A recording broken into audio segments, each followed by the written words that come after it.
Welcome to the First Five Podcast. I'm your host, Michael Corey, and I'm joined by my co-host, Drew Gotro. And today we have our Christmas episode. If you're watching this, it is Christmas Day, so Merry Christmas to you and your family. We are joined today by, recent winner of the Ghost Roast comedy competition.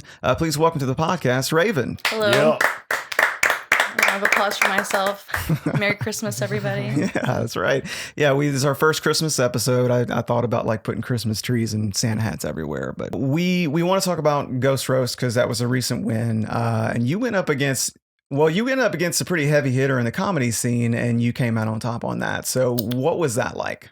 Yeah, I have always avoided roasts because on a personal level, I would cry. If someone roasted me, Right. I would definitely take it personally and cry. Mm-hmm. So being able to get into character, I was Edgar Allan Poe. It was just a nice escape. I started performing by doing drag when I was in college. So for me, with comedy, getting on stage isn't necessarily the hard part. And getting to play a character is even more fun because it, kind of reminds me more of like the drag aspect of pretending to be somebody else. But me and Tyler have been knowing each other for so long now. And I'm a big wrestling fan. He was Macho Man Randy Savage, and it was a pleasure to get to take him down. Honestly, when it was happening, it felt really good inside. It felt truly very good. You won, right? As Yeah. David Koresh, you won. So we'll be facing off at the next one. We'll Our little be- group. Yeah, the little group, yeah. I thought that we had such a killer group. Like it's so important to pick like a funny character. Like you were David Koresh, killer, cult leader. Come on, Edgar Allan Poe, cousin, child, marrier. Right. Yeah. Drunk poet. Just everything good. Yeah, there was the discussion going on with talking about it like, where it's like, well, do you pick someone that would be hard to roast because you get to win? And I was like, well, I didn't think about it that way. I picked someone who I thought would be fun to roast. Yeah, And that would exactly. be fun to be. I was like, because you don't really win anything other than you get to come back. Like, Right. it would be better to have a funny show. You know what I mean? Like, if you pick someone no one can roast, it's like, well, you won, but you kind of brought the show down a good about little. that? Yeah, you kind of. Yeah, We're the not show all- wasn't as funny as it could have been. Yeah, we're not all like really experienced roasters. And so if you set somebody up to have like a tough roast, Right. it's kind of lame. Right. Like I'm going to be Steve Jobs in Oh, a that's few weeks here, excellent. actually. It's 2 Yeah. weeks or a week from Monday, I guess. It'll be before Christmas.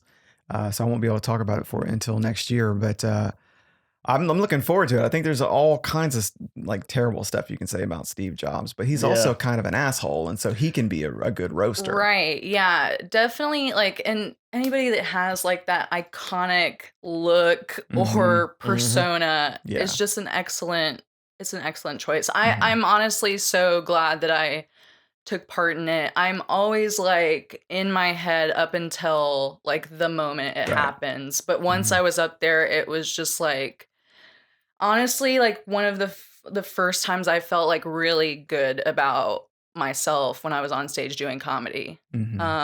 Like whenever y'all were introducing me, I had said like, I don't really call myself a comic. I don't like to introduce myself that way because I think for me that just like puts so much pressure. Because I think like definitely you have to practice to get good. But I would want to be exceptional to call myself that. Right. That's why I prefer performer or entertainer because I've also done drag and other things as well. Right. Yeah. It's you're like sort of like a hyphenate kind of thing in terms of like having a lot of different things that you're involved in.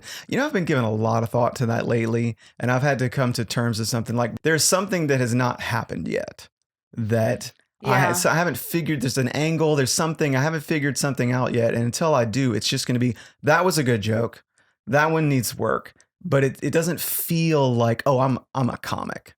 you know? Yeah. And for me personally, like, I can't even say that I've written a punchline. Like, if I think about my jokes, they're very conversational. It's very story based or like real life things. Mhm. But like, I can't say that I've like hit that thing yet. I think Mhm. recently, like, man, the first time I did comedy, I think it was 2016. So it's not something new to me, but by like that first or second year, they had like that was Robert Rao was still running Mm. the open mic at the station, and by like that end of like in that first year of me doing comedy, he let me do like a 30-minute closing set.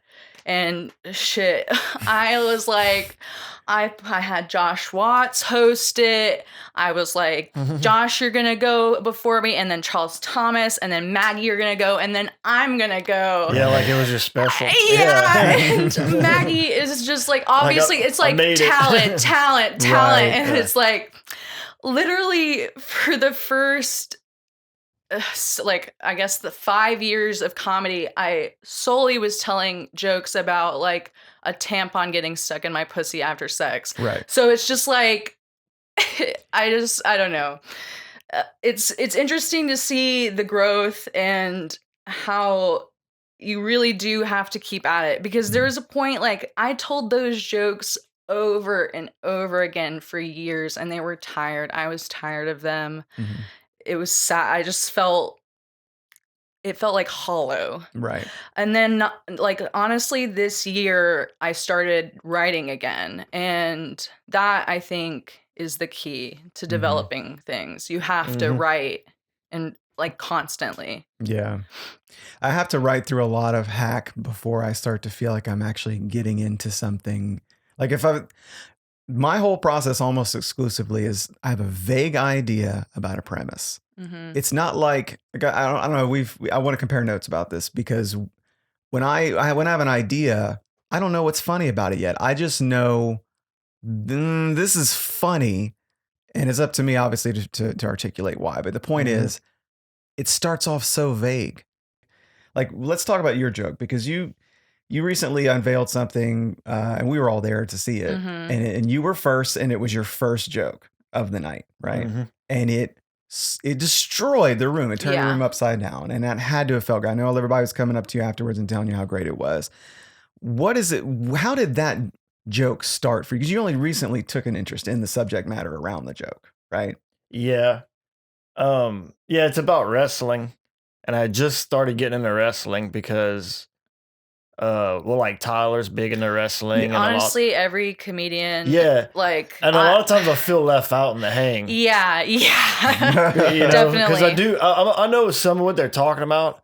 Because I mean, I'm a boy. Like I've always been aware of what's going on in wrestling, kind of, but not too much. So I got into it, and usually I get into something if I did kind of start to like it immediately. So then I just like dive into it, where it's the only, which it's kind of been hurting. It's been hurting my writing a lot. I haven't been working on stand up because I've been watching that. But I think what it was because I actually like I had an idea instead of like trying to write and come up with something. I came up with an idea, and I was like thinking about it. Like I kind of told pretty much for the most part, the bit to my wife, where I was like, you know what's funny about this wrestling stuff? I was like, it's so hyper masculine, you know, like, I said, but it really is like the most feminine thing ever. Right. And if you get down to it, you know, and like even most of the tags were like things I had said to her, but then when I wrote it, I made it better.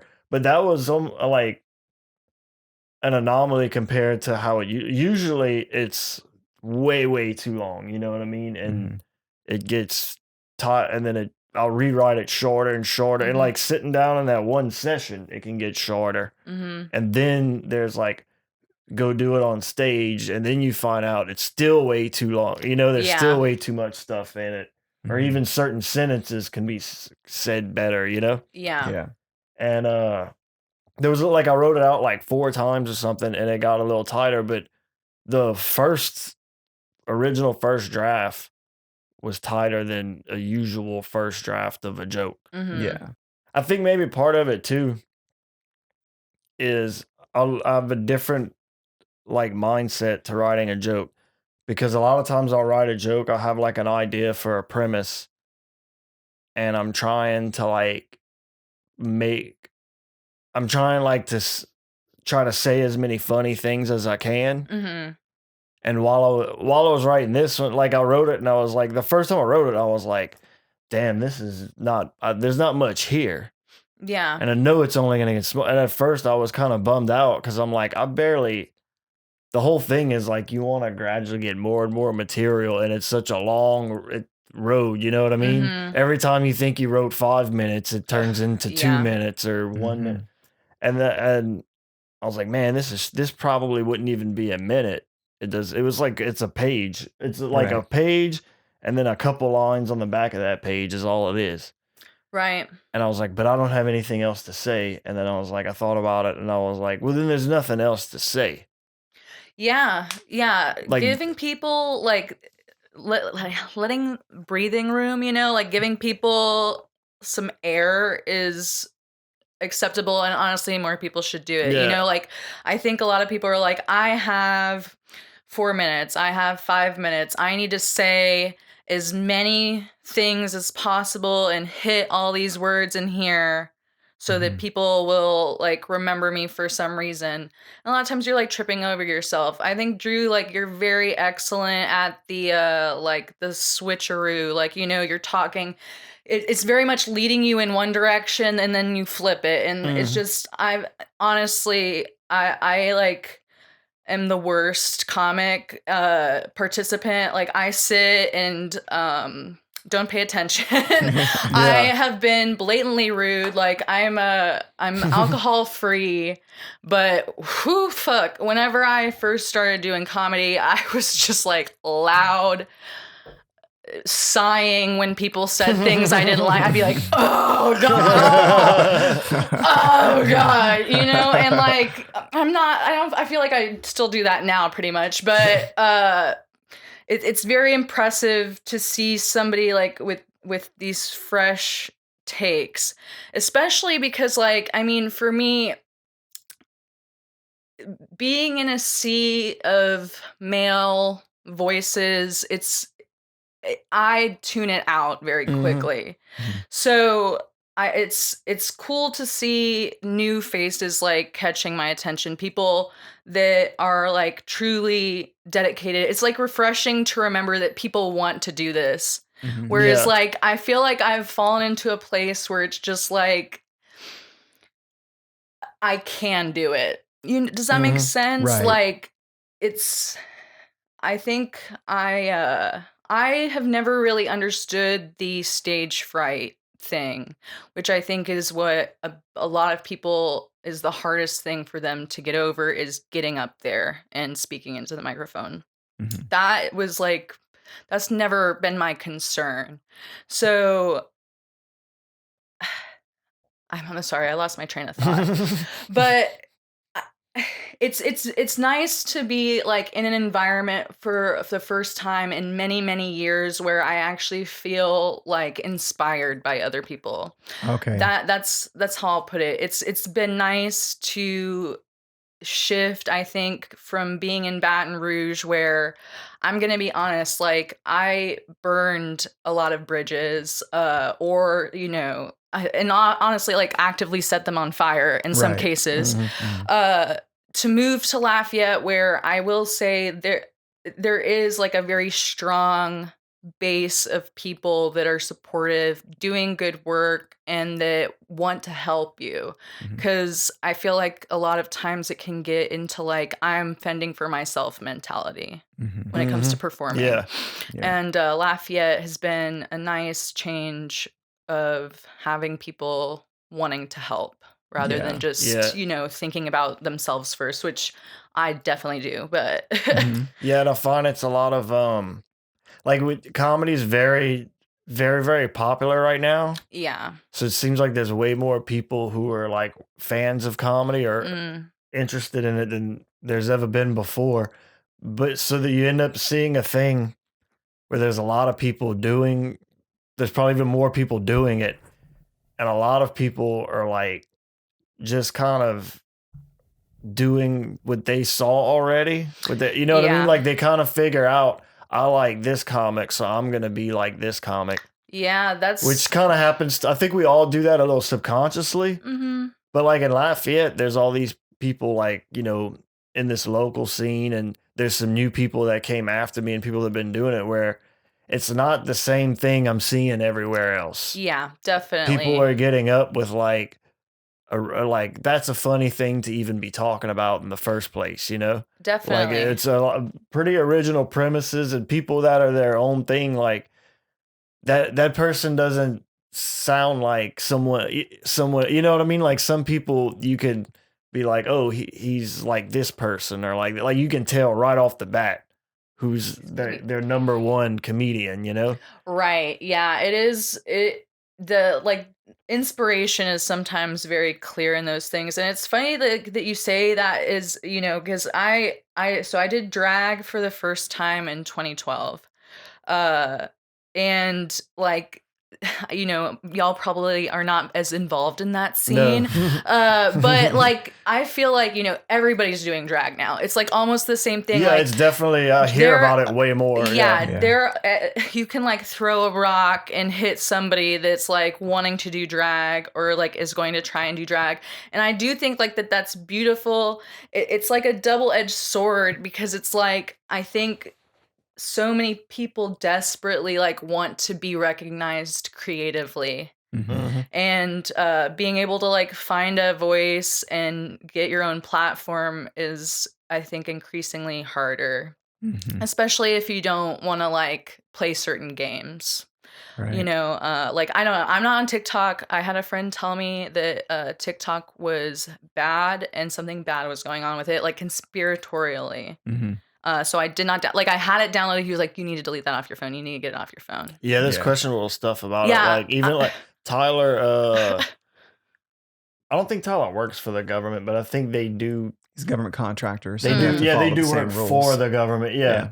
And they can't have TikTok on any of their phone or computer or any of their devices. Right. Because there's a security you know what I mean? If they're doing business, they worry that apparently there's a concern of getting hacked with TikTok more than anything else. Don't shadow ban me, TikTok. Yeah. Because I think the other apps we're getting hacked, but they're like, or they're getting into our information, but they're using the information to sell us shit. Yeah, it's good old-fashioned American hacking. Yeah, this is like the Chinese government trying to get government. It's a little, where it's a little more serious. Yeah, look, if someone tells me something and I like them slightly, I'm going to believe it and most likely do whatever they say. I do appreciate that Facebook has now like completely just become, I don't think I've read news in over a year. I'm going to be honest with you. Like, I do not know what's going on in the world. I only see things that like my phone has figured out I really like. Right. Yeah, I'll follow less and less of that stuff, because at a certain point in my life, it's like, well, I want to know just enough of what's going on to where I'm not like an alien. Right. But like, I'm not gonna be like following politics day by day. Right. Because it's at a certain point I realize like, oh, this shit's not even real. Yeah. And really all it is there's a ruling class and then there's us. Right. Yeah. And really is professional wrestling too. If you'll, I think a lot of what it is, there's these characters. Yeah, we all know the stars. There's the Nancy Pelosi's and then like Mitch McConnell's and all these people. But I really think they're all hanging out in the locker room together. Like, good show tonight. You know what I mean? Yeah. I think they're putting on the show. But look, they're all at Bohemian Grove together. We're getting body slammed. Weird, yes. We're the ones getting fucked over. Well, so the TikTok thing came up as an example of something that you when it comes to finding your voice. So yeah, I guess it's just, you have to be able to hit somebody in that amount of time to be able to build a following. You need to have a soundbite. You need to be marketable in that way. Yeah. And you know, I think that's like a learning curve. I haven't jumped on it yet, but like I think if you want to be a working entertainer or performer, you have to. Mm-hmm. If Yeah. that's I'm behind social on that media too. savvy. I'm not Yeah. good at making clips and stuff. Yeah, no. Mm-hmm. Well, the capabilities, like anybody who has like the apps probably has like, in terms of technologically, the ability to kind of, from a user standpoint, you don't have to be like a video editor to be able to do it. But there's a second aspect that I think is what Drew's getting at, is more the idea of the discipline and the strategy involved in, like, I'm going to have a social media strategy of some kind. Yeah, That's like so not good. secondary to what we all as creative people really want to do. And I think at the same time though, I think some people that are doing it are like doing too much. Yeah, for Like, sure. or like not the right, because Yeah. like this, I wish I was better at it, because like this podcast is a great place to get content to share. Mhm. Some people will like record every open mic set, Mhm. and the next day there's a clip up. Right. And to me, it's not like I'm not being a hater. I'm just looking at from my aspect, where I remember like having my wife record me do like an open mic set when it's Mhm. like the fourth time I do comedy. And I remember like watching it, and I did great. I really did great, third or fourth time. It's a good set. And I would watch it over and over, like, man, this is so good. This is so good. And there have been times I've even thought about like, maybe I could post like a little clip of this or Right. something. And a few months later, watch it again, like, dude, this fucking sucks. Right. This is so bad. Oh. Like, these jokes are so much better than they were. Right. I'm so like those old videos, I'm touching my shirt and all, you know what I mean? Yeah. And it's like now I chill a little bit more on stage. I mean, it doesn't make me uncomfortable so much. You do it enough. Yeah. It's like, this is my comfortable place up here. Definitely. So it's like, man, I'm so glad I didn't put that. I had not posted a clip of me doing comedy until this year, and it's been like little snippets here and there. There was like one from the Ghost Roast, and then there was like another political joke that I had come up with. It was like hitting pretty good because a local mayor who's very infamous was like back running, and so I'd come up with some jokes about him. I really like that material, by the way. And and it hit. But like, you think about it in a grander scale, if I leave a 60-mile radius of the city, are people gonna know who the fuck I'm talking about? Right. Yeah. And like, there's definitely things you can change and interchange. But yeah, I honestly think that I don't know. I don't like a lot of comedy. I'm a very bitter woman that doesn't laugh at much. And like I think that there's like that high though. You post something, it gets likes, and you just I know I want more. Right. Right, absolutely. It's very addictive. I know exactly what you mean. I started out not wanting, like, when I was a kid, I was funny, and people would say a lot of stuff about me being a comedian when I grew up, and then I gravitated onto this. The first thing I ever said, that's what I want to do. But as I got older, I went through puberty, started taking interest in women, and started playing music, started getting a lot of positive reinforcement for that. And I went down this whole thing of, I want to be Tom Cruise. I want to be John Mayer at the time when I was 20. Room for Squares had just come out, and he was massive. Yeah. And, that's what I wanted. And so like my 20s are a lot about trying to sort of mold myself after somebody who was chasing sex appeal and cool and sophistication While and all also this stuff. staying abstinent at the same time. Yeah. Wait, you were an Yeah, when I grew up evangelical, and I, for some reason, just took it way pretty much more running seriously. on a sexual treadmill. Yeah, really. Like, it's true. It was ridiculous. And so anyway, point being, I was going after something for a long time that was really not funny at all. There was a lot of funny things about it looking back on it, but at the time it took it all so seriously. There was just, comedy wasn't a thing. So I developed, so comedy now, pursuing it feels sort of like, Not a consolation prize because I love it and it's what I want to do, but I guess I just feel like it's something that I circled back to after trying to do a lot of other things and almost like molding who I am as a person behind these other non-funny things that I wanted to do. So it does feel like almost like a shoe that doesn't fit. So it does sometimes feel like it's something that I'm trying. Like if I leaned into my natural strengths, I probably would get away from comedy. And comedy is something I'm having to I don't even really know how to describe it, but I guess I'm a little curious. Well, you must really like it then. I really do. If you know what I'm saying? Yeah. So I guess I'm.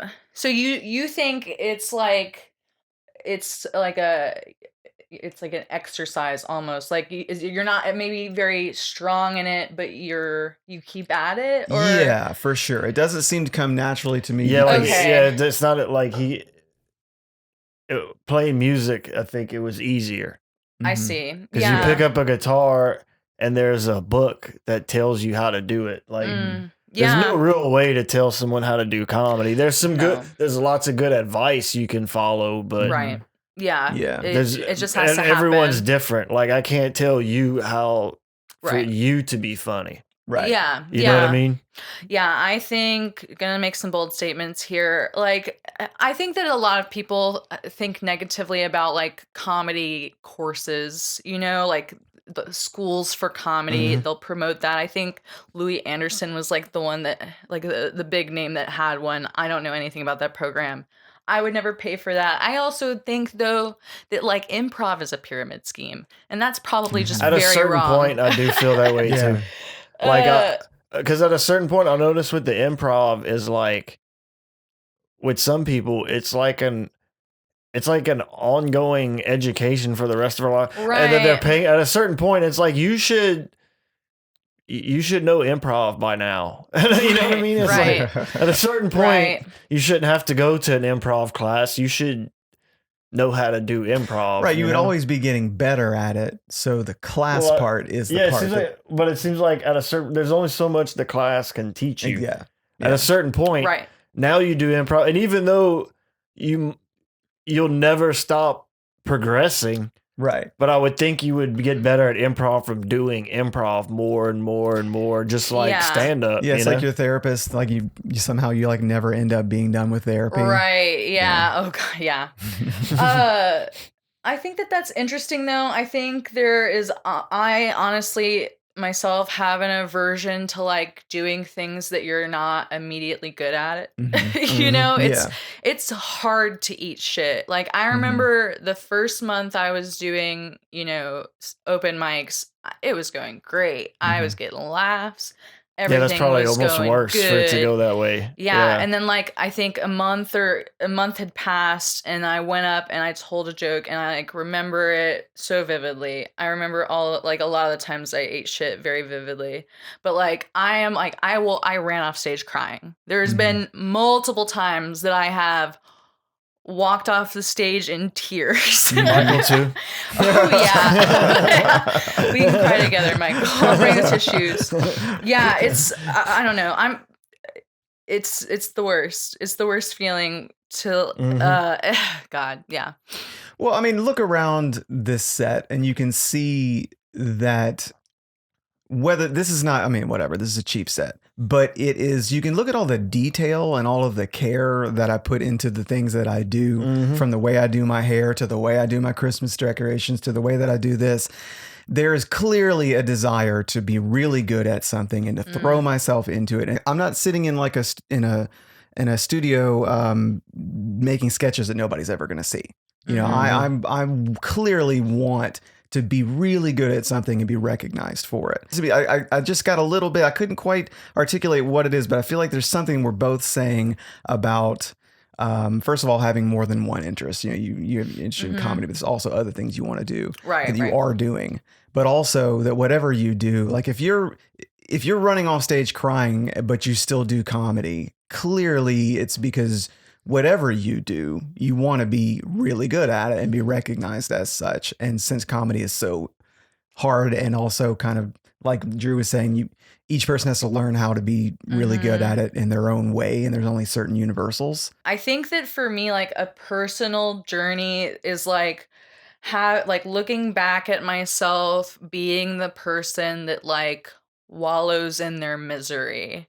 Mhm. And so, you know, whenever you want to be big and bold and then you know swing big and you miss and like you take that to like the most negative direction so that will get attention too. Mhm. It's yeah. Yeah. I think that like the thing that I've forgotten that someone like reminded me recently, mean maybe we already just said it in this conversation, is like this is for enjoyment. Right. Mhm. You're supposed to enjoy this. It's not like I can't tell you like with drag, with comedy, how many times like I've kept myself like honestly for this podcast, I did not sleep last night. Mhm. I don't know why I was like so in my head about it, but I was like, this is fucked. This is fucked. And then I'm gonna cancel, and then that's gonna be even more fucked. There's no way out of this.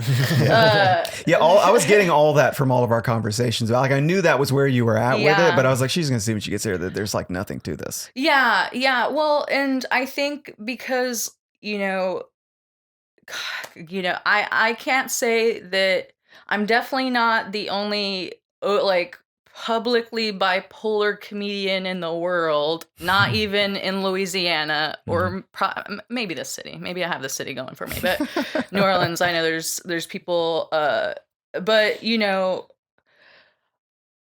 my like mental health has crossed over so much so into who I am as a performer and like publicly and you know in a viral way that like moving past that and trying to keep a public face has been something that I haven't fully like figured out to do with yet, you know?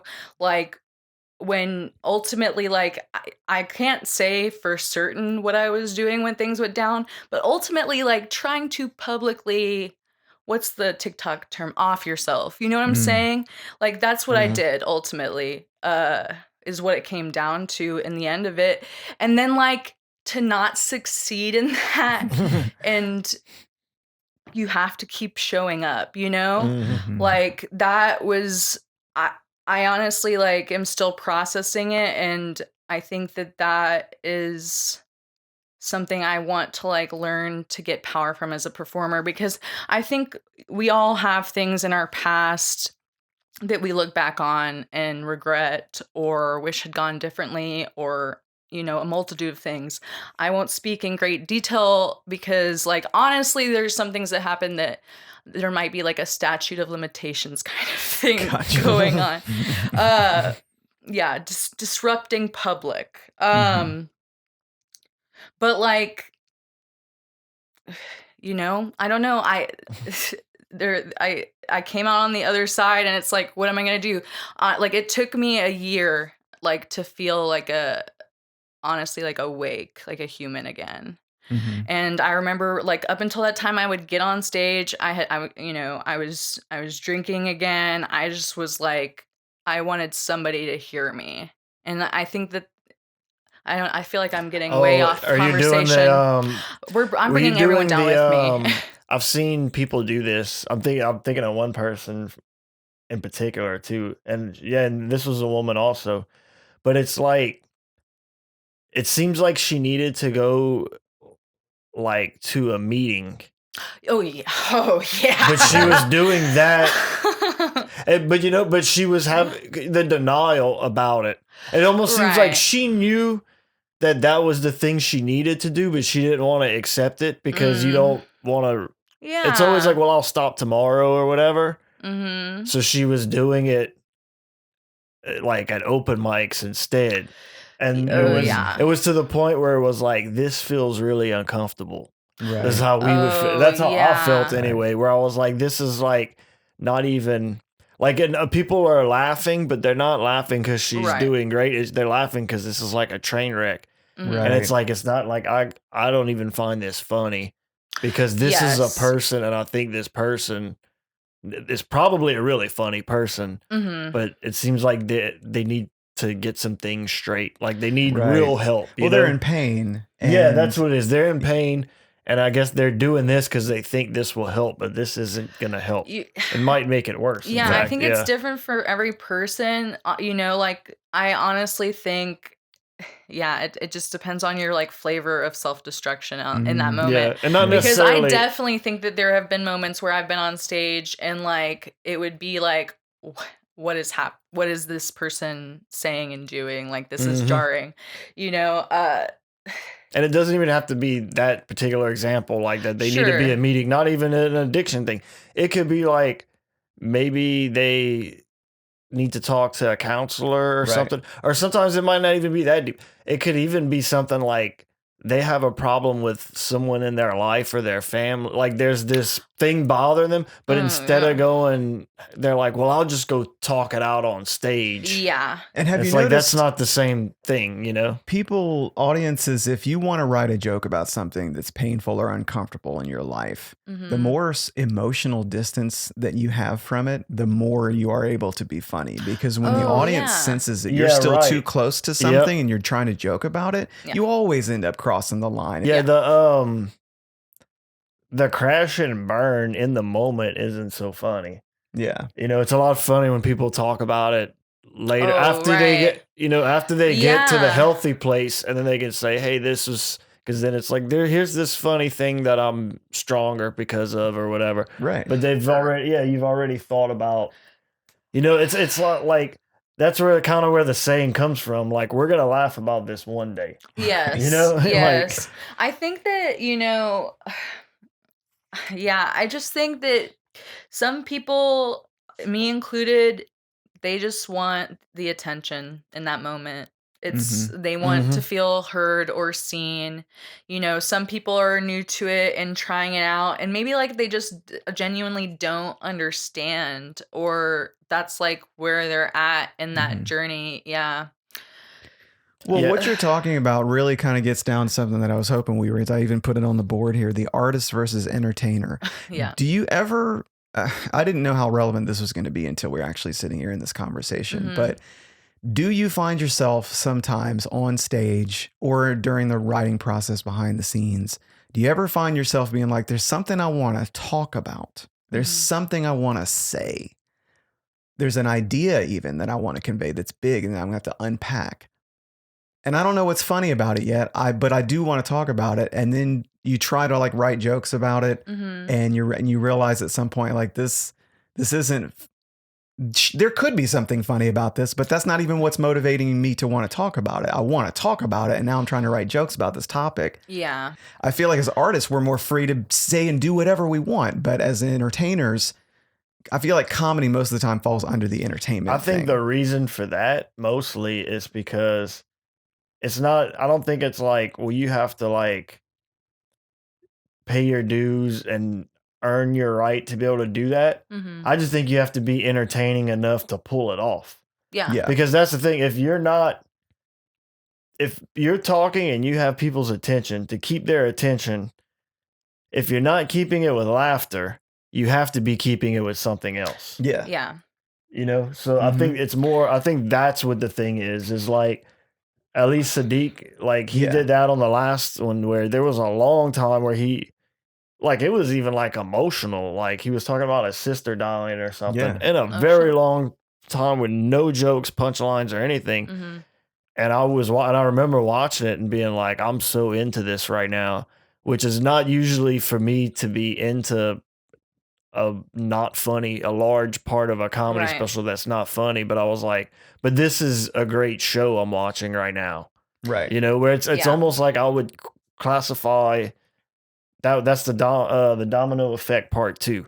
I would classify that more as a one-man show than stand up at that point, you know? I don't think that open mics are sacred. I'm going to be honest. Like if somebody, I think like one time, like, well, I don't think you should like commit crime while you're on stage, which like has happened in my time doing comedy. But like if I don't know, if you want to like get up on the microphone and for 5 minutes just like make fart noises with your mouth, like more power to you, honestly. live your life.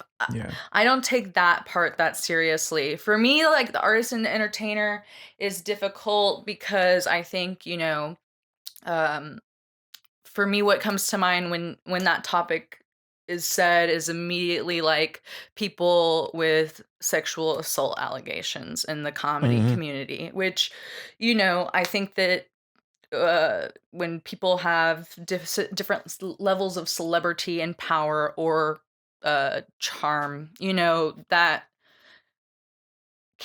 like that is all involved in that. What do I want to say? That's all part of that like equation of why that happens, why that is perpetuated, but also in society at large. I personally am not able to separate things like that. Like I definitely think like if I think that you are not a good person, I'm not gonna probably like what you do. Oh, you're talking about separating the art from the artist kind of Oh thing? yeah, maybe I misunderstood. Yes. Well, no, that's a very valid thing too, and I definitely Mhm. want to get into that. But I was curious about the pressure as an entertainer, where Mm. everything you has to, as an entertainer, creative expression is absolutely taking the back seat to Yes. are the people entertained. Whereas if you're an Yeah. artist, it's are you expressing yourself and are people connecting with it? Are you finding some sort of audience for it? And it doesn't have to be anything other than creative expression. I think that's a really like good thing for me to like hold on to, and like why having those other outlets are important, because yeah, comedy is kind of just what it is. Mhm. You either have it or you don't. There's definitely different ways to do it. There's one man, Mhm. show style. There's, troupe style, different ways that you can approach it. But I think that that's such a, I don't know, I'm very taken aback by that. Like, I guess I hadn't thought about it in that way for so long, is that, you know, creativity doesn't necessarily always need to have some type of like transactional Mhm. Mhm. thing happening, that it Right. can just be what it is for art's sake, rather Mhm. than like, you know a more transactional approach. Right. Is that what I'm trying to say? I Well, don't yeah, know. because entertainment typically you pay for it a lot of time. I mean, there's Right. some Mhm. sort of commerce attached to entertainment Yeah. all the time, and so Yeah. you have to be, um, give the people what they paid for, kind of thing. Give them what they're expecting, even if there's not money involved, like at an open mic or whatever. Um, and I think that for me, and this is the thing, I'm about to work this out, but sometimes I wonder if the reason that I hold on to a joke that's not working, or if I decide to write about a topic and I haven't even figured out what's funny about it. It's like, why am I writing about? Why am I not starting from something I know is funny and then building a Mm. joke around that? Yeah. Why am I starting with premises? So it's like I could just as easily blame that on my lack of creativity when it comes to funny. Maybe Mhm. I'm just not funny. And so everything I come up with doesn't seem funny, but it's all I have to work with out of a lack of humor, a lack of being good at stand up versus is it maybe also there's some element of if there's some creative expression, if there's some topic I want to talk about and it's not funny and I'm wanting to talk about it anyway, maybe it's because I'm wanting to be more of an artist than an entertainer, which means Yeah. fine, go be an artist, but you can't shoehorn that into comedy. Yeah. Yeah. I think I also am like I think I'm the only person that believes this in comedy. I think that certain people shouldn't talk about certain things. I think Mhm. that there are certain people that can't joke about certain things. That's just Yeah. my personal opinion. So, like for me, I think when I hear certain people make jokes on certain, I guess, like hot button topics, Mhm. uh I just think like that should be a no for you. That Well, you should. yeah. Yeah, and I kind of figured that would come up, and I really wanted to explore that with you Mhm. because I do wonder sometimes. I didn't want to when I knew you were coming on. I was like, I don't want to ask a bunch of dumb like lady in comedy kind of questions and Right. and just get into that whole sort of cliche. But I figured certainly you might have an opinion about being in like like you mentioned like a lot of male voices in the room. Mhm. What is it like to see some very sort of normal not normal presenting, some sort of like straight white male presenting kind of person get up and talk about something like maybe it's drag, maybe it's something to do with sexual orientation or anything like that you know more about than they do, and they're up there making a joke from their perspective, but it's a very ignorant perspective.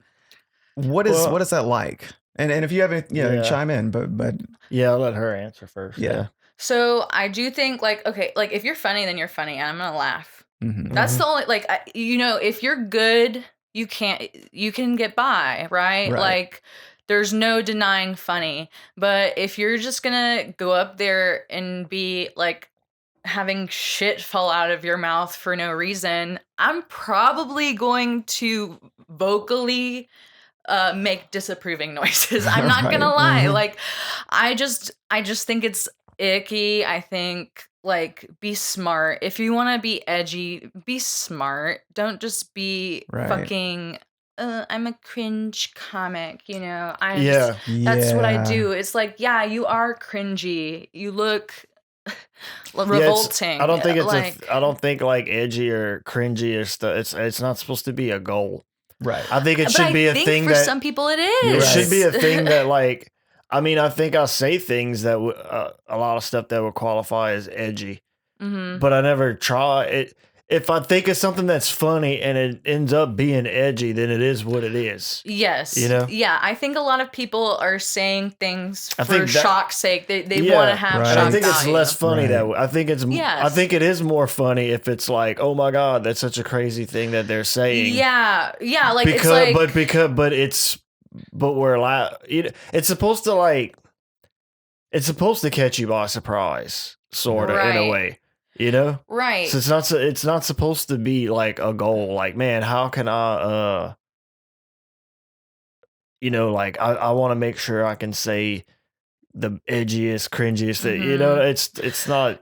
And to flip that, I know for a fact that whenever I get on and off a stage, multiple people have told me you're turning off the men in the room. They're tuning out, or you're turning them off, Jesus, offending really? them, not sexually, because I mean, look, no, I'm just well, kidding. no, but even if but from a more whatever, that's very interesting. I have been told that multiple times, that I turn off. I bet it wasn't by anyone funny, huh? I won't say that. I value very few people's opinions. But I will say, yeah, people maybe I'm closer to have even said that to me. I mean, but I'm told in other settings similar things as well about being maybe like intimidating to people. I think it's just so subjective, and I think that for me, like, maybe it's because like I've had, like, the joy has been taken out of a lot of comedy for me. uh I think, like, undeniably funny is funny, and if you can make, like, you're very good about, you obviously, like, look a certain way and talk a certain way, and the way you, like, lead your jokes, it's like, I think I said this already earlier, it's very much, you think it's going one way, but then you, like, flip it and you're like, oh, he's on it, he's in on it too, we're in this together. Maybe we're not approaching this the exact same way, but at least I know, like, you're not a bad person. Just saying. And I do kind of like to stay the best I can. I do like to stay pretty ambiguous to and where I think that's smart. Because to where it's like, man, I don't know, I feel like this guy could go either way. Yeah. And I kind of like that because it frees me up to say anything I want to say that is going to be funny, because that's my only motivation to anything I say on stage is to be funny. And I want to laugh with everyone. Yeah. I really do want to laugh with everyone, because if we're hanging out and we're telling jokes and all that, none of that other shit really matters, I think. Yeah. Because I think all people, well, of course not all, most people all think the same things are important, and we think that all agree on the same, for the most part, like these things that are a problem, we all agree they're problems, but it's like people have different ideas about how to go about them and stuff like that. Right. And then sometimes there's, like we were talking earlier with the whole political show, is like wrestling, that they've kind of been taught to fight each other instead of just kind of talk about and see where they're coming from. But anyway, I'm getting way off subject. For me, comedy is like, I don't want, or what I like is to be to where like there are some people with I've noticed with comedy that they'll laugh at jokes that are just as offensive as anything else, but then they'll hear the one offensive joke that it's like they don't agree with it, so it's like, oh well, now you're not on my side anymore. Yeah. So I would kind of like, I would like someone who's like over here with a Trump hat, and then someone over here who's completely on the other side, that they both think that I'm on their, you know what I mean? Yeah, writing the line is an excellent skill to have. You know, for me, like I'm also, you know, I'm sure there's also times when I get on stage and like I genuinely think that I am mediocre. you know, like I definitely get by. I know I can get laughs. I know what kinds of things get laughs, but I'm not excellent. Debatably good. So I definitely can see like what I'm saying on stage and the way I say it, how people could be like, "Oh, she's just another woman talking about her pussy." Yeah, well, that's the thing I was thinking earlier. I was actually going to get to that example because, like we were saying, some people say you intimidate men. I'm thinking about like, what else are you supposed to say? You know, I think there are some men that are just intimidated by like women talking, I think, or it, because like, or the fact that like when you're on stage, you have a certain, anybody, once you get on stage, you have a certain amount of power. It's like you're up here, you have a microphone, everyone's supposed to watch you. And I think some men just don't like that for some reason, because they'll often, that's a thing they'll say about whenever men say women aren't funny. And I'll hear them say that a lot of times about like, oh yeah, I don't like her. I tried watching her and she just talked about her pussy the whole time. Yeah. And it's like, well, she didn't. Right. She did a few times, but it's like every male comedian has so much dick material. Right. And even if I did, like they're that's just my doing, right. Yeah, she's as a pussy. You're not doing anything different than we're doing. I was like, so what's not a problem when we're doing it, but now it's a problem when a woman does. So it's almost, so my I think some people just don't like women. Well, that's my famous. My retort is always like, "Look, dude, if you're scared of pussy, just say you're scared of pussy." Yeah, like, is that simple? You know? Yeah, definitely. I will say I think that specifically now I'm remembering one of the things is that I was grossing people out because y'all were not around. There were many long years where I literally just only talked about this time this tampon got stuck in my vagina after I had sex when I was drunk.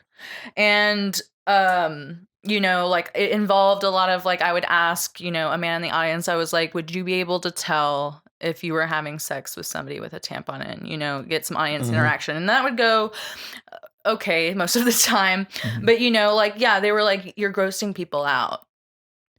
That seems like such a weird thing. Yeah, that's to say. funny. And then you got like you got Don Schexnayder getting applause breaks. Yeah, right, you know?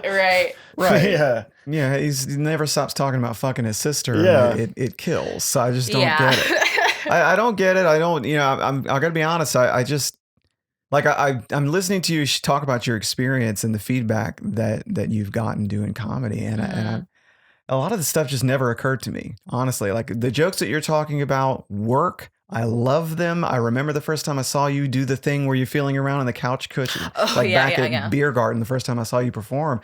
And when was that? I mean, I don't know. It was wow, that was a while. Okay, it was a long time ago. I've only been doing it for about 18 months, but it's sometime in that window. And I don't know. It just never occurred to me that that anybody would have that kind of reaction to what you're doing up there, because what you're doing up there just seems like good stand-up comedy to me. Yeah. Yeah, I think that a lot of times, usually it's like I'll see a couple together and the woman is very like there with me, remembering this moment that she's been through similar as well. And then like the guy with her that's just like, Yeah. I hope the pussy woman won't point at me and talk to me. Right. Yeah, but I mean, I can tell you I'm a dude, but just from like dating women and being married to a woman and having other relationships before, Yeah. it's a pretty common thing for women to get stuff stuck in their vaginas.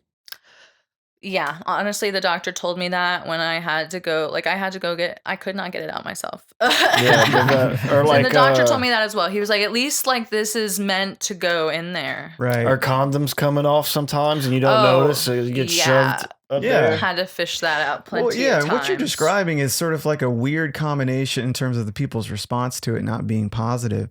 It's kind of like a weird combination of like bigotry and prudishness kind of like meeting right in this. You know, because it just doesn't make any sense to think that way. And it's funny, I hate to,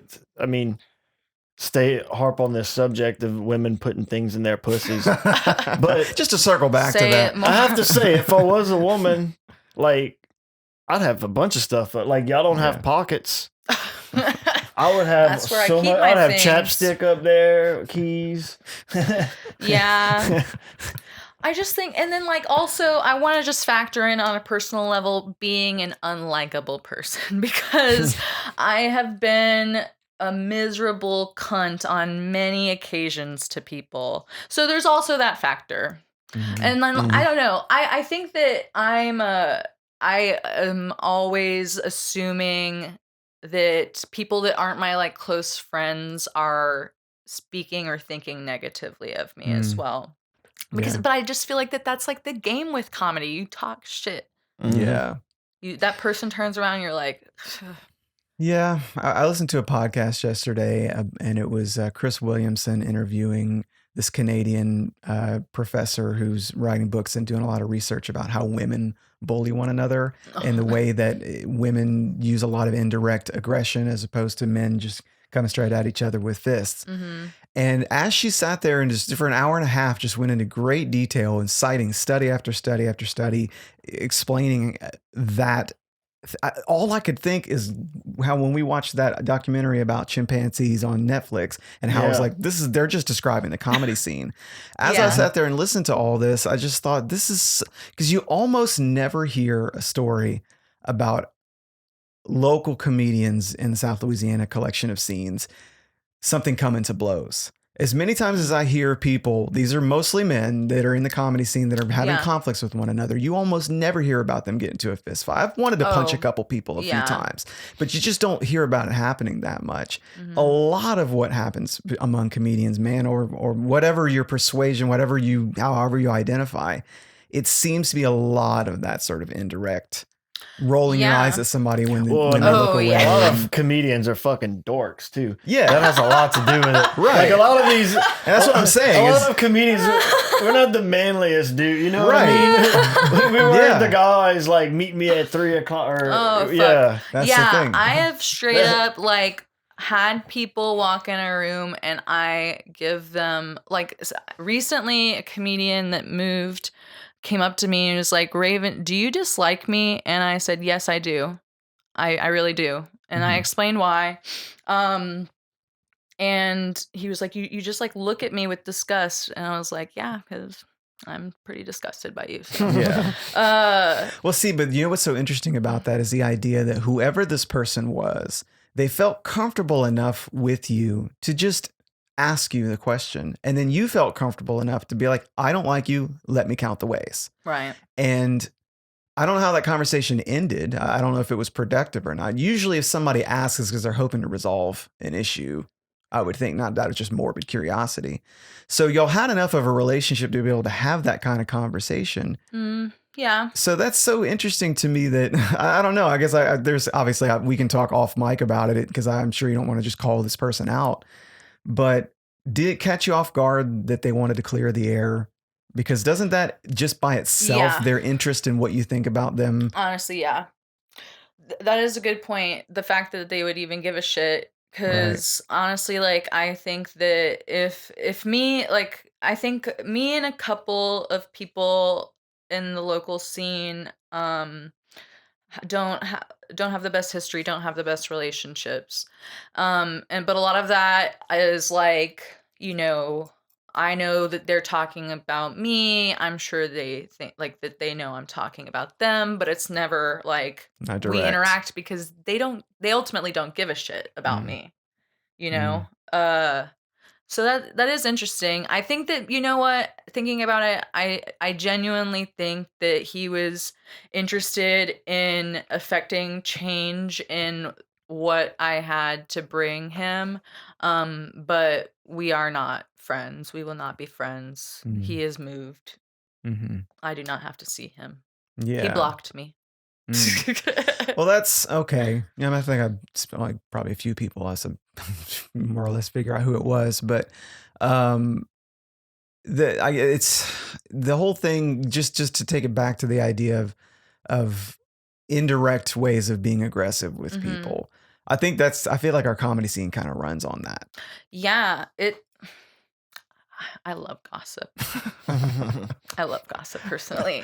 I remember there was something that went down in the past couple months where like a show had to be like there needed to be a decision on what was going to happen with the show that certain people were booked on because of some things that went down. And I Yeah. remember finding out about it, and like I went into like, righteous fury. I was like, we need to tell everybody. Right. Let's shout it from the rooftops. Mm-hmm. And the person that told me was like, I'm not really into drama like that.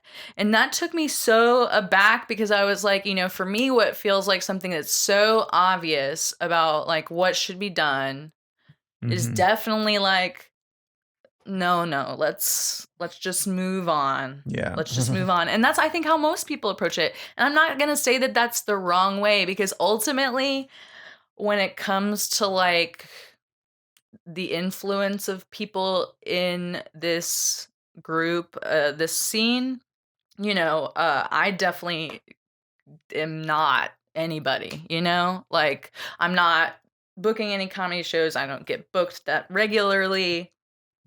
Uh, you know, so I think learning to temper uh the self-righteousness is something like that's a personal goal of mine. Yeah. Yeah. I know what you mean. Um, I've recently come to a conclusion, a very painful conclusion. And I haven't really talked about this to anybody. So this is kind of like a First Five exclusive, but it just dawned on me for the first time, really, in the last 30 days or so. And it seems so obvious now. The people that are the best at stand up get the most respect. And then everything flows down from that. And this doesn't even necessarily matter whether the person's in a position to book people or not. Sure. There's a very simple meritocracy in comedy around here. And it's the only meritocracy that seems to be very clearly working, which is that if you're good, the respect's there whether they like you or not. And then from there, the way that they treat you is going to be very much a flow out, an outcropping of that respect that they have for you as a comic. And it is it's a currency that is the only recognized currency in the scene. And if you don't have it, it's kind of like you're an illegal alien in I know that term is very, but it's like not being able to do commerce in the scene because you don't have the recognized currency. Because I heard so many people say that if people like you, they'll book you. I see people all the time get booked and get opportunities. I'm like, they didn't fucking earn that. I'm sorry. Charles Thomas told me at one point, like, yeah, I mean, people don't really get booked around here based on talent. It's, people like you, blah, blah, blah, blah, blah. And then I had to realize, like, I thought people liked me. I know I'm not as good as some of these other people. And it all kind of tied in, like, there's a currency that comes from the respect that people have for you because they recognize your talent that supersedes, and all the people that tell you that might get booked or you might get an opportunity because you're a good hang or because you're a good person or because you service the scene, they're talking out of both sides of their mouth. Yeah. Well, I'm just curious your feedback on that? I'm gonna say that I don't know. Once again, like I'm just very particular in what I like and don't like, and I think a lot of ain't shit people get booked around here. And this scene in particular, I can't speak. I have not been to Baton Rouge, involved in Baton Rouge comedy in a long time. I have very personal opinions about the people that are kind of have are I won't say running things, are doing things there. Very personal issues. New Orleans, I'm very far removed from that scene. I only went there a handful of times. But like I think the only person that thinks this, that some people aren't good and will never be. And Yeah, I mean, it's that opportunity true. just kind of just falls in some people's laps because they want to suck dick in whatever kind of way. You know, I don't know how else to put that. I think that a lot of it's bullshit. Yeah. Yeah, I try not to think about it, but sometimes it is crazy when then you'll see like a flyer and you're like, that What the motherfucker, fuck? Yeah, like Right. what the fuck is this? that Mhm. motherfucker has Yeah. never killed before. Like for you know, me, I'll say Yeah. this: like Mike Honore is like there are like Maggie Shipley. I'll go to the ends of the earth with how amazing and smart she is. Mike Mhm. Honore, honestly, like that's my local goat. Yeah. Mhm. Like no one does it like Mhm. him for me. Mhm. But then I just think like, who are these ain't shit people? What is Mhm. going on? Right. And like there's certain and like I don't know, I'm not a good old boy and I never will be. And like there's just that does well places out Mhm. here and I'm just like what's going on? Yeah. Like Yeah. how are I don't know. If people are going to get opportunities they didn't earn, then there's got to be some reason that they're getting booked. Well, I think there's like a lot of things that you gotta take in consideration I think there. there's some If you ego have stroking. like, you know, you look in the mirror, you're a good looking presenting guy, you have a family, you have a home, you have a lot of things that other people don't have going on for them. Mhm. And like that can be off-putting to people. Mhm. You come off to me as just like sometimes like a narc, like Right. in I get that a that lot. way. yeah, Yeah. that's your energy. Yeah, So that might be it. But yeah, I like I don't think it's as simple as where they're like, well, some people will book you just because you're a good hang. no. I don't believe that so much because I don't see that. I don't really see anyone who's just a good hang getting booked that's not also funny. The people I see getting booked that are not funny, most of them are a terrible hang. They're the worst hang. Yes. Which makes it, I would be more fine with it. Like, that's when it does bother me. When I see someone getting booked who's neither of those things. Yeah, you're not nice at all. But a lot and of you're what bad. they are is they're opportunistic to where they're nice to the person they need to be nice to when they need to be nice to them. Mhm. Or I shouldn't say nice because, I mean, I kind of feel like I'm nice to anyone for the most part. I'm nice to everyone. It's I think they go over the top maybe sometimes with Yeah. because usually the person who books the show and runs the show is also a comedian. So they'll usually be hosting, the person that books. Oftentimes they're the host. Yeah. And they get booked on other shows and all this. So I think there's a lot of sometimes people will book people who tell them how great they are. Oh, Mhm. yes. Yeah. Yes. Yeah. And I don't know, I could be wrong, but with some people, that's the only thing that can come to mind because, like I said, sometimes these people are very unfunny, Mhm. and they're usually the ones that if you see them at an open mic, you're kind of not wanting to be in that area of the Mhm. hang.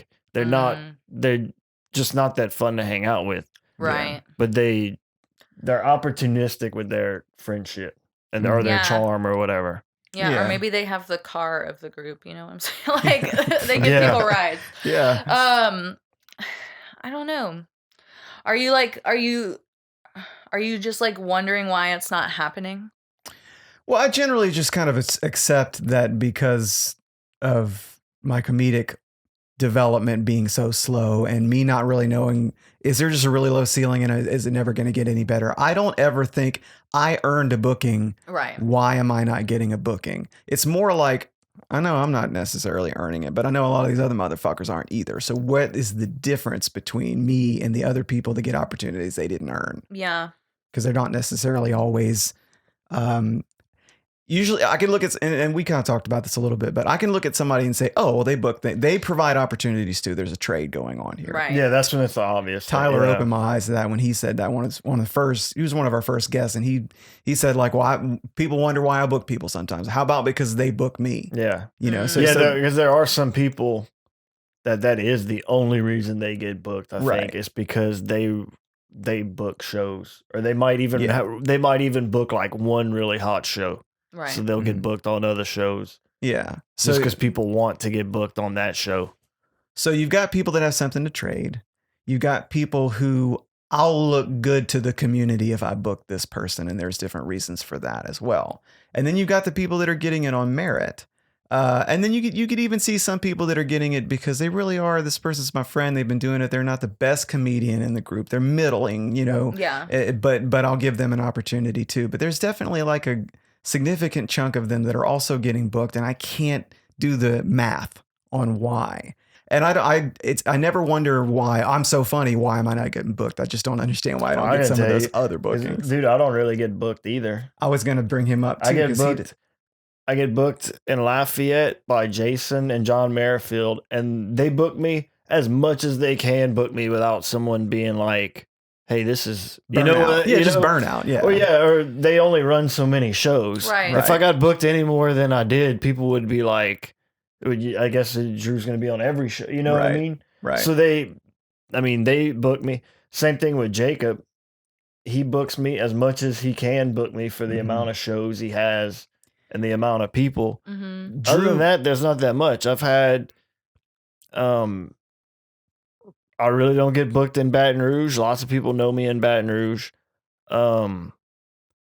And New Orleans, I don't really get booked. That I can't blame. I don't really go to New Orleans and do open mics and stuff. So a lot of those people don't know me. So I can't. Right. I understand why I don't get booked in New Orleans. Nobody really knows me. The few that do, Brandon Haynes booked me on 2 different shows because the first time he booked Tyler, and Tyler brought me to do one of his shows. So then he booked me after he saw me. He booked me on 2 different shows. Oh, yeah, nice. The only 2 shows he runs. Yeah. I'm honestly kind of surprised Isaac hasn't booked you on more because he made it very clear how much he was into you when he was here on the show. Yeah, I think I am on the, I think he does kind of have me. Like you're on his radar for something. Yeah, I think so. Yeah. Because, I mean, he books the distillery. That's a monthly thing. But then he also has he does a Stone Drunk Sober out there, doesn't he? Yeah, he does that, and he does and he does like that What Wait or show or whatever. Wait, what? It's Yeah, Wait, right? What? Yeah. Yeah. But yeah, like and Ryan Rogers, he came and we kind of came like bumped across each other's paths like a couple of times, and then it was like, hey, you want to come headline the open mic? And he booked me. So the few people I know in New Orleans, I can't really complain about. You know what I mean? It sounds like you're doing well for yourself, Drew. But I mean, you should see the people who are like, I can't post dates. I never have enough dates to be able to post dates. Mm-hmm. And that comes with a lot of time. Well, I'm seeing people that started way after me. Whom? And are not don't have much, and they're steady doing stuff. Right. Their flyers are like do all the way down. Yeah, it doesn't make any sense. I will say not a lot of people. I'm not trying to make it sound like a lot of people, but it is crazy to where it's like I'm not saying I should have all those dates, but it seems like have a few more. There's a bizarre discrepancy between how obviously funny Drew is and the number of bookings that he's getting outside of his kind of home turf. He doesn't tell me, like, it's not like, oh, he's always crying in my ear about it. I've just observed that about him and was going to bring it up in this context, is that he should be getting booked a lot more than he is. Yeah. Everybody knows. Yeah, because you say, well, it sounds like I'm doing good. This is almost a year and a half worth of time we're talking about, really? though. Okay, you know what I mean? Sorry. Like, yeah. I didn't know that was how much time you've put behind it. Because like, to me, like, these are like very scattered, sporadic gigs over a long period of time. Oh, okay. But I mean, as far as like Lafayette goes, like, oh yeah, I've gotten, I can't complain at all. I mean, I got an opportunity to open for somebody when I'd been doing mics for like 2 months, you know? Yeah. Mm-hmm. I did Stone Drunk Sober twice this year, this past year, you know? So I think willingness to travel is like a big thing, and like having your face in front of people all the time. Yeah. Yeah. Yeah, because I know there are some people that I'll see getting booked a lot, and it's not that they're not bad, but it's like, you know, they're working on it, you know? Yeah. And they'll get booked a lot, but a lot of times it's people that they're single, they don't have any kids. Yeah. So like every night, I mean, because over here, if you want to hit an open mic every night, you're not booked, you're gonna have to drive. So, or even to get booked, you're gonna have to drive. And every night of their lives, pretty much, they're at an open mic, you know. So it's like, yeah, I get it, because they're being seen and they're putting in a lot of work. Like, that makes sense that they would be getting more stuff than me. They're doing more. Right. Do you think that to be funny on stage, that it helps for people to look at you and on some level see you as a clown? I think that's really interesting. I think that whether like that's subconscious or not, yeah. Like the whole, like, you know, like whenever you do drag, a lot of times like that's, you self-reference like a clown, you know? So it's funny that like that's tied between the two things. Yeah, I think that it feels good to be able to laugh with people or at people, you know? So can you like expound upon what you mean by that? Absolutely. So when you are standing up on stage, we talked about the power aspect of, you know, just by virtue of the fact that you're standing on stage with a microphone, that there's a power dynamic in the room. When somebody looks at the person on stage and there's anything where you feel sympathy, or you could kind of pity them, or there's something about them where you can say, oh, this person is kind of like falling apart for my enjoyment, as opposed to somebody that gets up on stage and just seems intimidating, or they've got it all together and they're just up here laughing and cutting jokes at everybody else's expense and basically punching down. It's a punching down conversation, really what it comes down to. Do you think that when somebody gets up on stage, that the level of sympathy that the crowd has for that person, even subconsciously, plays into it? Do you think people that don't elicit that type of response from the crowd have a harder job? Yeah, I definitely think that like I forget like where I heard this first, but like, you know, nobody wants to see somebody that's like doing well up there cracking jokes. Right. You know, you want to have some type of sense like that they're building these jokes out of a low place, and you know, a struggle, rather than, you know, like, my life's great and I'm gonna joke about it. You know, like it's just nobody wants to laugh at that. You could do that if you do it from the right angle. Like it's a joke, like, and we're in on the joke that I'm being an unlikable person, right?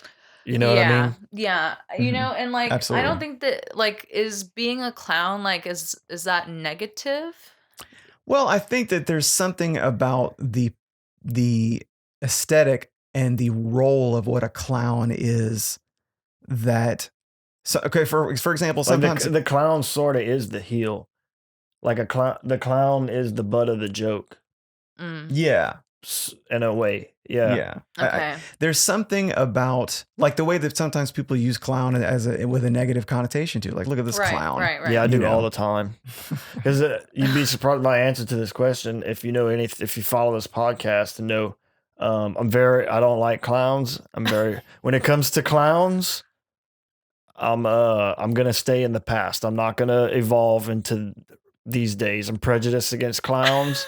I think they should be treated like second-class citizens. I don't think they should have all the rights we have. But like, as far as doing it stand up, when I'm doing as far as doing stand up, I want to be seen as like I don't want to be taken serious. I want to be seen as like it's a silly thing, it's a stupid thing. Yeah. Because the worst thing is I don't want like one of the main reasons I don't want my dad to ever come see me do stand up is because like the way he watches comedy, like when he'll tell me I was watching this guy, and it's always like he's right. Like that's not the point. Or it's like he makes a very good point. There's no irony. It's You like, know, it's where the closest thing I'll do is be like, oh, that's interesting how he's able to take this and flip it or whatever, or you know what I mean, or like comedian how you play with logic and stuff. But I'm not watching it like from that side. Like it's a rally. Yeah, because it's like, well, he's definitely not gonna like anything I say if he's gonna be watching it like that. Right. You know? You know what though? I will take it back because like that made me think about like I'm not like I watched very specific comedy growing up. I was very obsessed with certain specials. So like one of the big things like when I was getting into like my teens into adulthood was like the Queens and Kings of Comedy tours. Mhm. Yeah, I like That those. like those people have like that's not clowning to me. You know what I'm Mhm. saying? Mhm. Like being able to like Tig Notaro, Mhm. that's not clowning to me. It's like a different level. Yeah. But I do think like that the clowns are legit. I do think that they should not be treated equally as well. But I think that like that takes talent.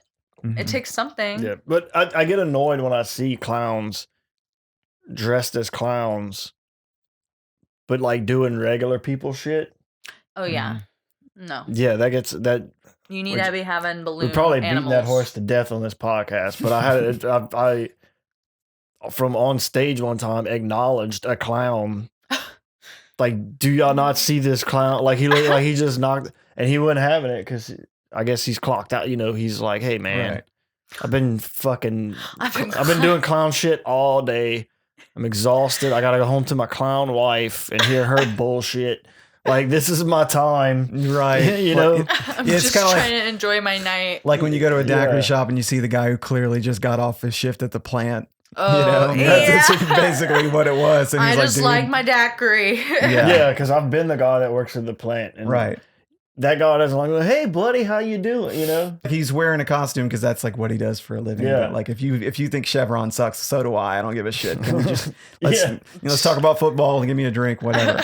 If you're wearing a clown costume, you're not trying to maintain any dignity. You're not trying to manage people's thoughts and feelings about you. You're not trying to project status. You're not trying to do anything like that. Yeah. You are a clown. Yeah. So I feel like there is an element of stand up where for people to feel comfortable and for people to be open to your point of view and to give you the rope you need sometimes to be able to tell a joke that maybe is a little uncomfortable. Like that wrestling joke starts off kind of uncomfortable, Yeah. you know? And so in order for somebody to give you a little bit of leeway and to be open to you,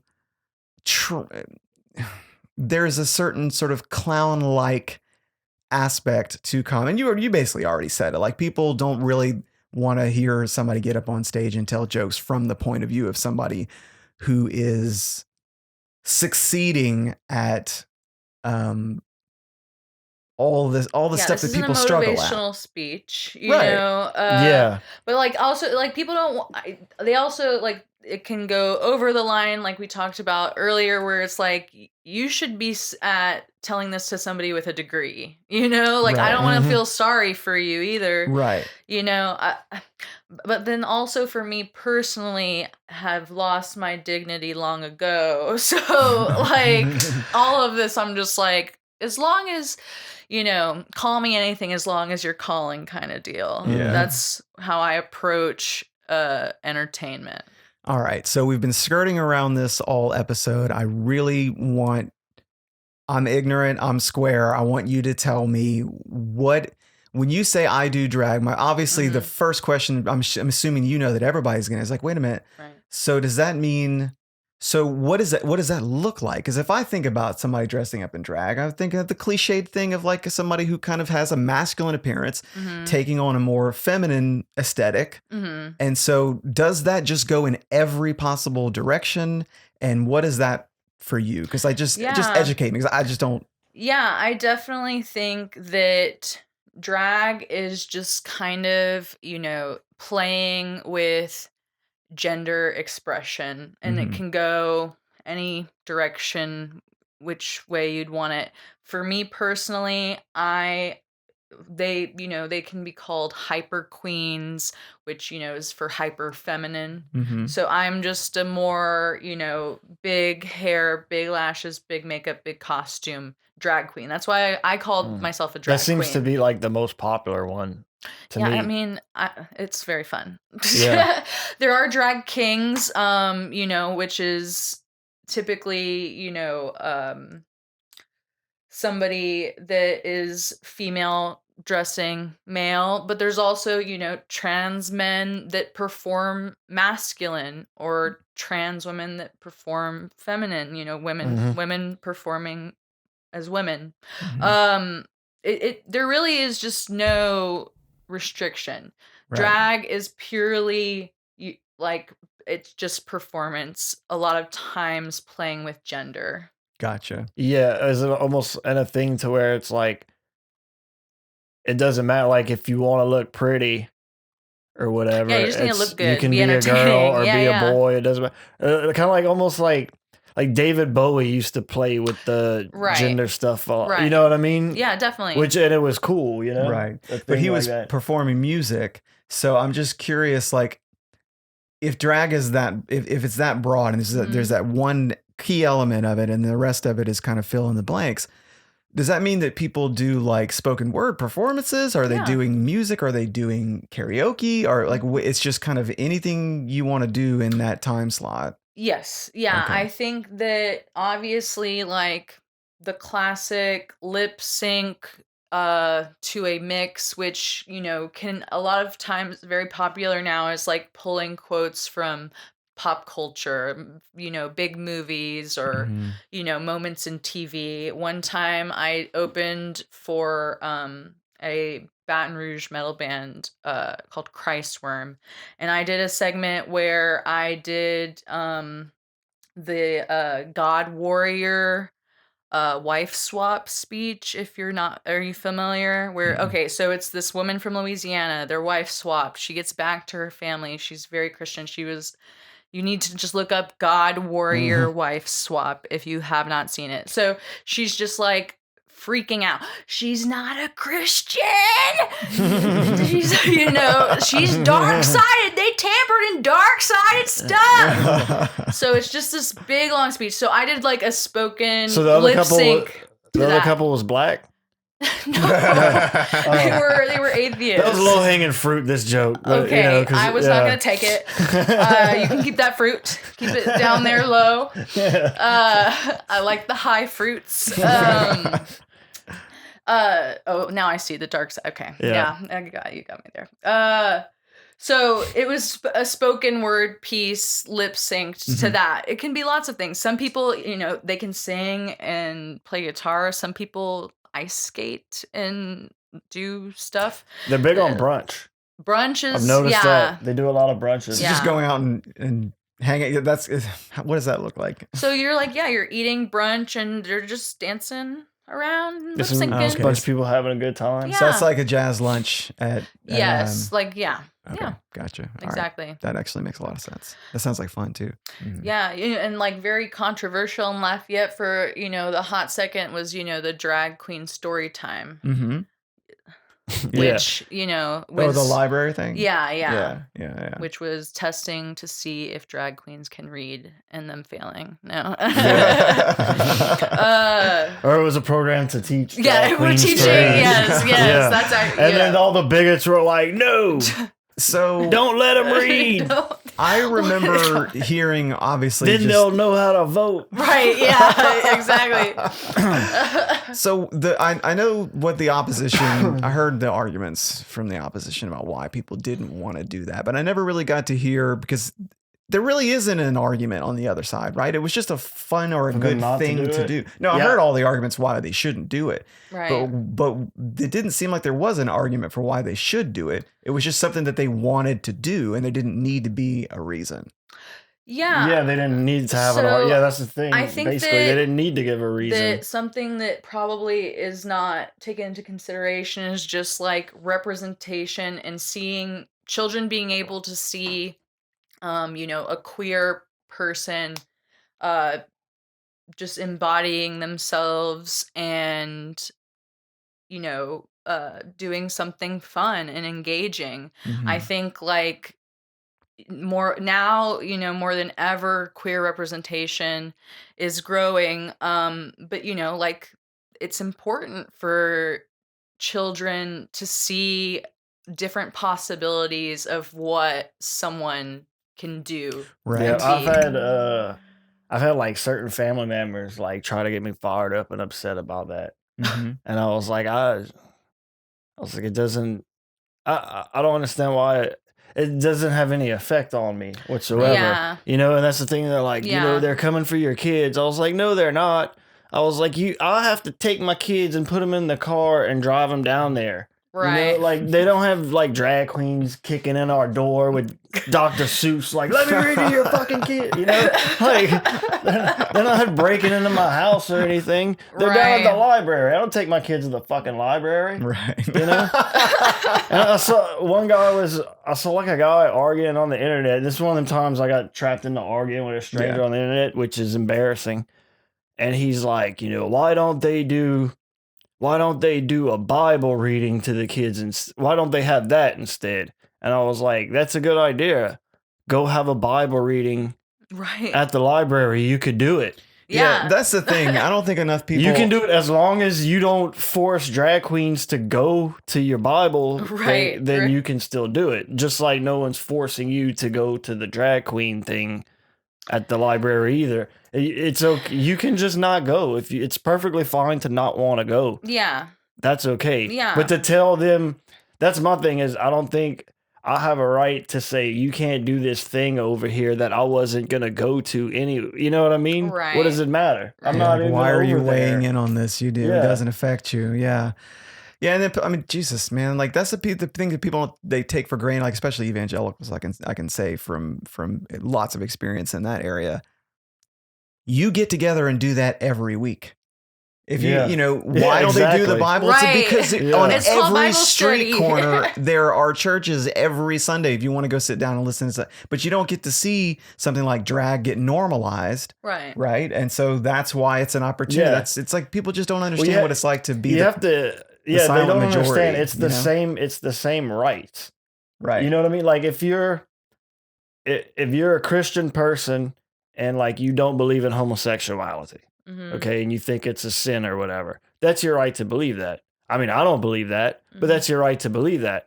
The only way you can have that right is you have to also allow other people who are not like you, whether it be homosexual or whatever, Yeah. to still be that thing. You Yeah. you don't have to agree with it or accept it, but they have to still be allowed to be the thing that they are, Yeah. because that's the only, if they don't have that right, now you don't have this right either. Right. They're the same rights. Yeah. Yeah. You don't have to agree with someone's over there or like it or whatever, Mhm. but they have the right to do it. Now This they is- have clowns reading to kids at the library. Fuck them clowns. That's where I draw the line. I'm calling the Oh, police yeah. immediately. 911. Oh yeah, that I've never really been motivated to get out and protest. But That's where it starts. for that one time, the only other time I got real close is when they took the Velveeta with the spinach in it. It was Velveeta shells and cheese with spinach, Yeah. and they took that off the market, and I came close to hitting the streets over that one. No. Yeah, because I had to chop up spinach separately. How am I and supposed to get everything. my vegetables? Yeah, exactly. If I don't have it with fake cheese, room temperature cheese. Alleged cheese. Mhm.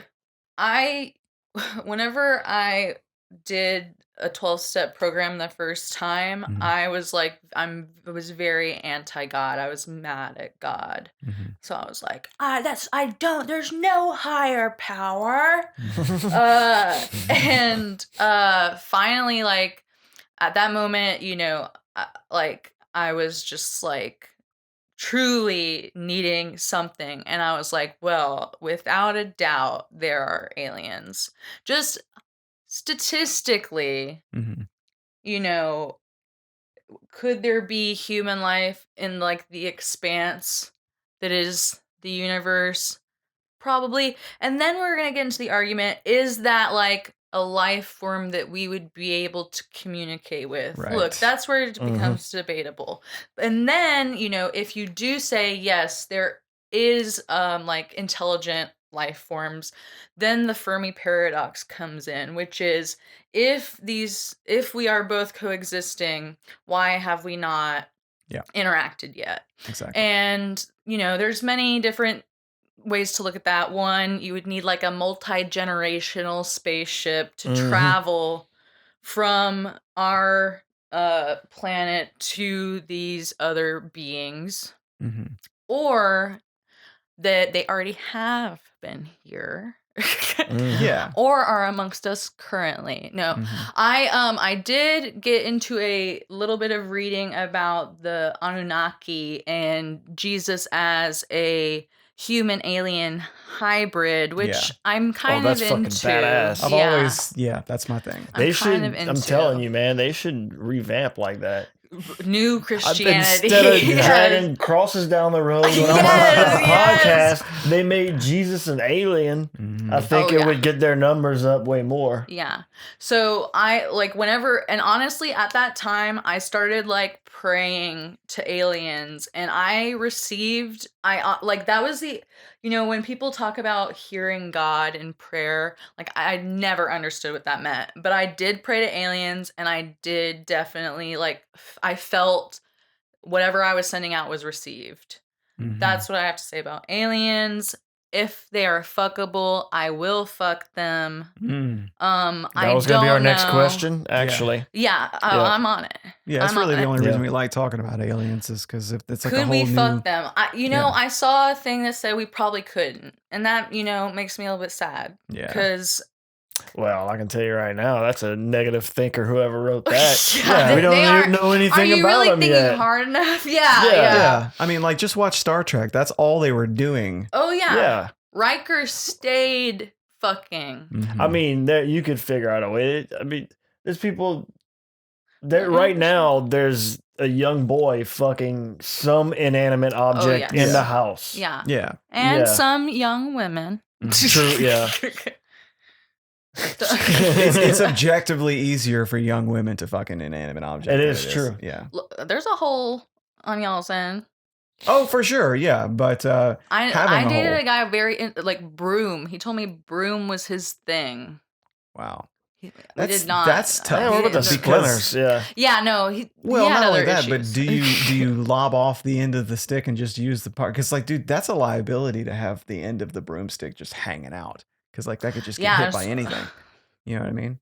It just seems like an accident waiting. To But I mean, it could seem like you could get two birds stoned at one time happen. and get off and do some cleaning. Yeah, it's true. That was stupid. Multitasking motherfucker. Yeah, you walk down the hallway like this. Yes. Yeah. Honestly, probably a Yeah, great time. wagging for your that. You have tail, so much basically. more time for activities. But yeah, I don't think that like aliens are, I think maybe, is sex even pleasurable or a thing for aliens? I don't know. Maybe that's Yeah. just our base human nature. I think that they are more godlike and I like more like above a level above human in my Right. view of aliens. Well, I kind of feel like they'd have to be because we haven't figured out how to go and visit alien planets yet, other than a Right. few neighbors in our Mhm. solar system. So if they even had the tech to be able to reach us, then they'd kind of have to have evolved so far beyond it. You don't have to evolve that much. We could go back to people that were around 20, 30,000 years ago and make them think we're aliens with our technology that we have. Yeah. So I also think like there's the argument about atomic bomb testing in the 50s and the increase in the sightings of alien activities in that Mhm. area.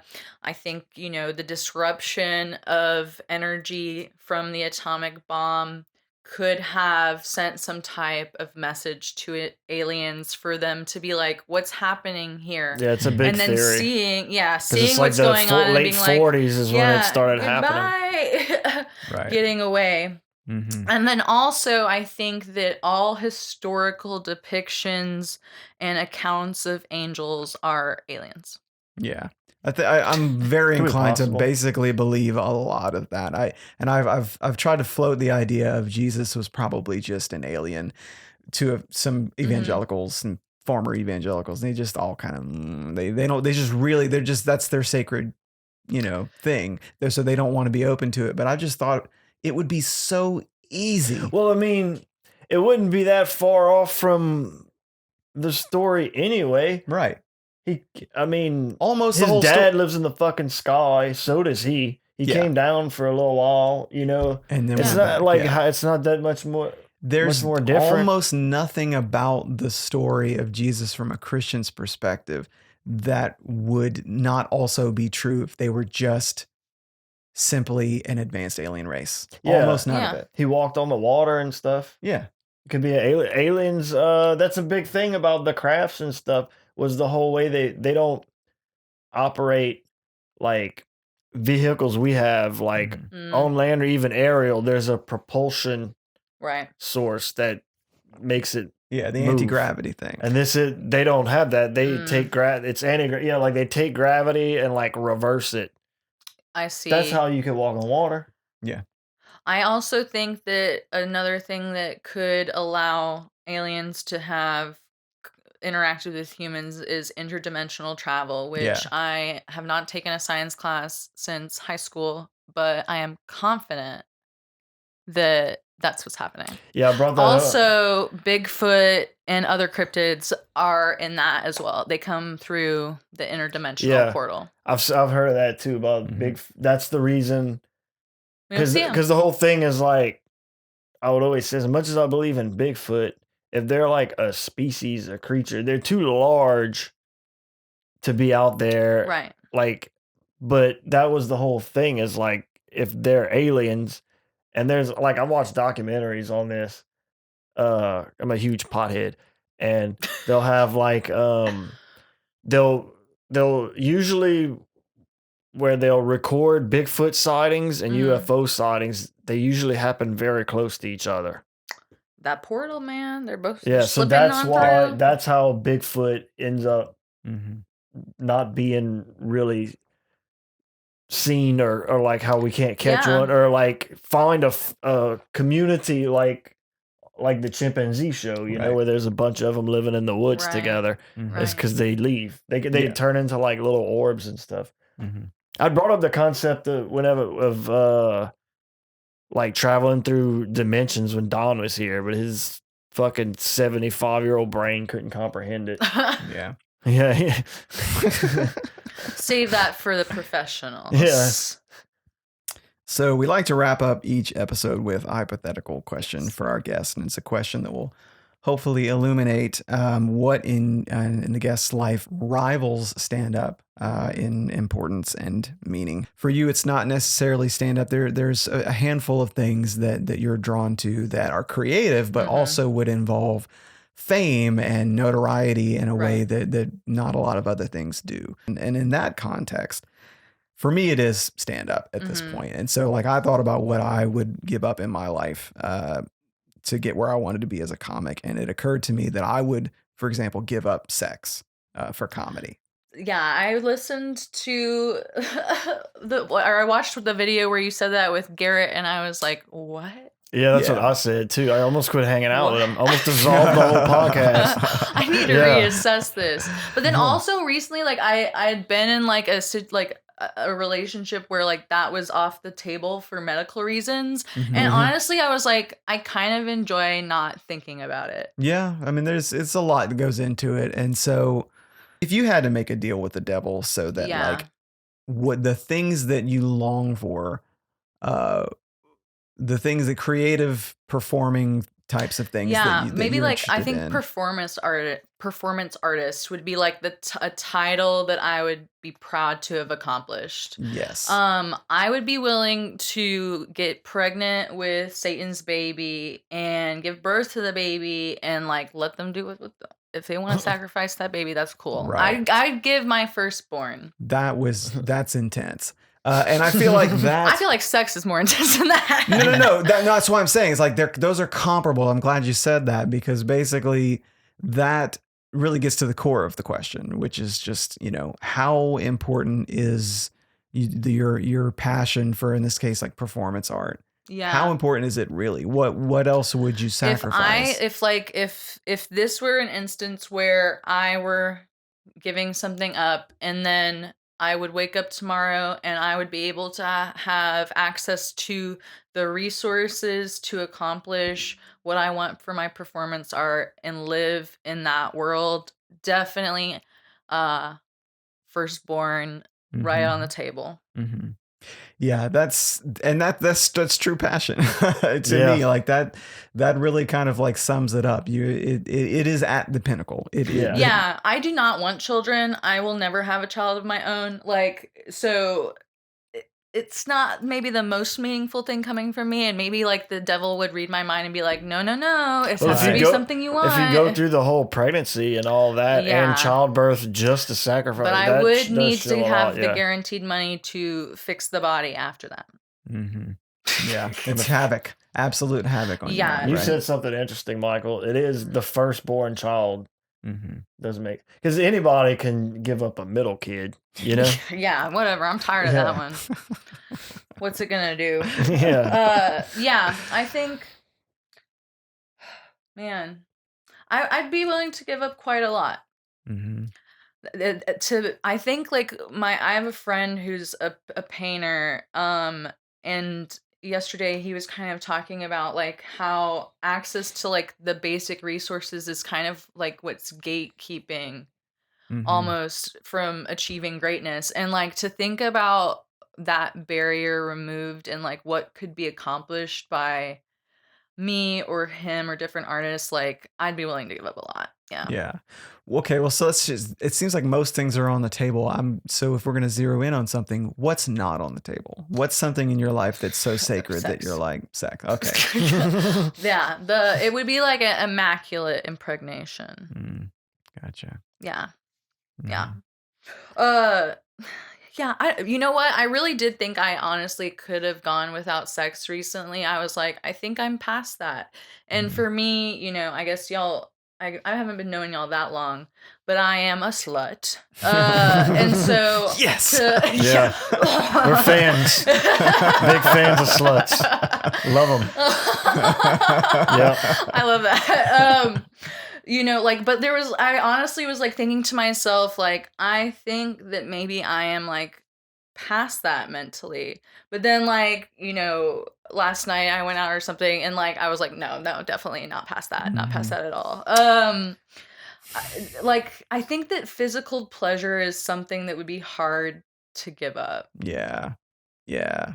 I'm with you because I think that when I talk about giving up sex, I really think what I'm saying there is that I'm not satisfied with my sex life. I guess that's really like that's the kind of like the thing that I'm not saying is that like yeah, I love comedy and yeah, it would be a lot, but obviously if I'm be willing to give up sex for comedy, it's because it's like comedy means a lot, but also there's something going on, you know, there's something Right. wrong down here that why I would kind of just toss it aside. I think that when I was younger, I equated a Oh, this lot. definitely comes from when you were younger, dude. Yeah, I can well, promise you this is a childhood thing. yeah, and I'd like to kind of get into that a little bit because basically what I'm saying is I think when I was younger, I associated sexual arousal a lot with things like adrenaline, Mm, and a lot of it was like an ego stroke. mm, When I started realizing that there were like women that found me attractive enough to want to do that with me, that was such a massive rock to my ego at the time because it was mm. so low. And so it was such an ego stroke to find out that women found me attractive. And then also there was the adrenaline that came along with it because as an evangelical, you know, you weren't supposed to be doing that kind Right. of thing. So I always equated three things. It was the adrenaline of, oh, that's exciting. The Mhm. ego stroke of like, oh, that's so flattering. And then Mhm. the third one was there's a shame concept that's Yes. wrapped up in it too, that I'm Yeah. not supposed to be doing this. So then you get married.